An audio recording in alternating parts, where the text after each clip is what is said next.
Diana Dehm, you are a closet, this is yes or no. You are a closet hippie. Yes.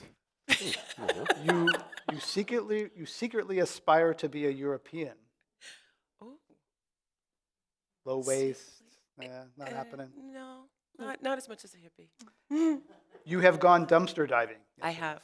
Okay. Lauren Hennessy, pizza left over from frat parties makes good compost. Yes.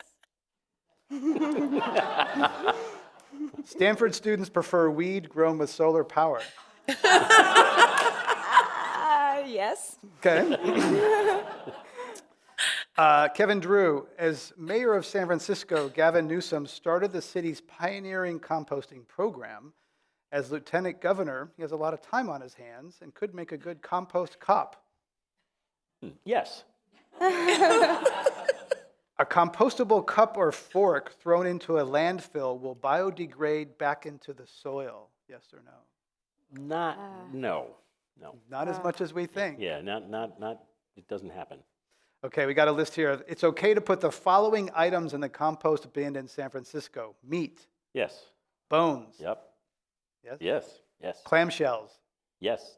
Clamshell, you mean from clams? Or real the thing clams, that- not the, okay. Clamshells, yes. Pistachio shells, Yes. paper salad containers, Yep. dog poo. No. Okay, all right, that ends our lightning round.